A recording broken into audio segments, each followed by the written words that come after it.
બુદ્ધિમાન હતા ને બ્રહ્માજી, એટલે બ્રહ્માજીએ કેવડાને પોતાની વાતમાં લઈ લીધું. કેવડાને કીધું એક કામ કર, તારે કાંઈ નહીં કરવાનું, આપણે નીચે જઈએ. ભગવાન શંકર તમને પૂછે કે બ્રહ્માજી છેડો શોધી આવ્યા, તમારે કહેવાનું હા, બીજું કાંઈ બોલવાનું નહીં તમારે, બિલકુલ.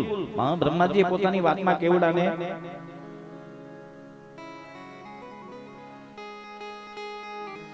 બહુ બુદ્ધિશાળી માણસ હોય ને, બહુ બુદ્ધિમાન વ્યક્તિ હોય ને, એ પરેશાન થાય છે.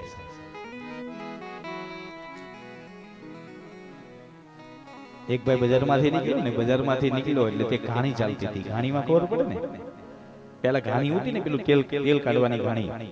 એક બળદ ફર્યા કરે અને એક ઘાણીમાંથી તેલ નીકળ્યા કરે. એક ત્યાંથી વકીલ નીકળ્યા, એડવોકેટ. એને થયું કે અરે એકલો બળદ ફરે, કોઈ છે જ નહીં, તેલ નીકળે છે. બુદ્ધિ એટલે અહીંયા એને પોતાની બુદ્ધિનો પ્રયોગ કર્યો. એ અંદર ગયા, અંદર જઈને એના માલિકને કીધું કે મને સમજણ ન પડી કે તમે અંદર ઓફિસમાં બેઠો છો, તમારો બળદ એકલો ચાલે, તેલ નીકળે છે. તેમ કે હા. ત્યારે વકીલ સાહેબ એને કીધું કે બળદ માની લો કે એમનો ઊભો હોય તો તમને કેવી રીતે ખબર પડે? ત્યારે પેલા માલિકે કીધું કે એના ગળે મેં ઘૂઘરો બાંધ્યો છે. શું ઘૂઘરો બાંધ્યો? એટલે બળદ ચાલે એટલે ઘૂઘરાનો અવાજ આવે એટલે મને ખબર પડી જાય કે ઘૂઘરો બળદ ફરી રહ્યો છે. ત્યારે વકીલે બીજો સવાલ કર્યો કે માની લો ઊભા ડોકું હલાવીને બળદ ઘૂઘરો વગાડે તો તમને કઈ રીતે ખબર પડે? એટલે તરત એના માલિકે કીધું કે મારો બળદ વકીલ થોડો છે કે ઊભા વગાડે. બહુ બુદ્ધિ. જરા ધ્યાન આપજો સાહેબ, આપણા દુઃખનું કારણ બની જાય છે.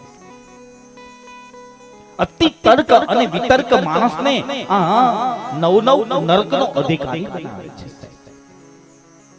મેં ઘણી વખત કીધું કે સંસારમાં જ્યાં તમારી બુદ્ધિ ખતમ થઈ જાય છે, ત્યાંથી મારા પરમાત્મા ભગવાન શંકરની લીલાનો પ્રારંભ થાય છે સાહેબ. હા, જહાં બુદ્ધિ ખતમ હોતા है, ઈશ્વરને કદી બુદ્ધિથી ન ટોકવાની કોશિશ કરો સાહેબ. હા,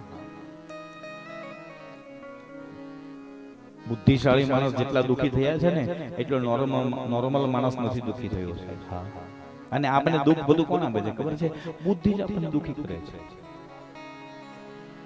અતિશય બુદ્ધિશાળી આપણને હેરાન કરી, આપણે અતિશય બુદ્ધિ આપણને પરેશાન કરે છે. આપણે બહુ દુખી થઈએ છીએ સાહેબ. વાતમાં આપણે તર્ક કરીએ, પરિવારમાં, કુટુંબમાં. એ જ બુદ્ધિ આપણા દુઃખનું કારણ બની જાય.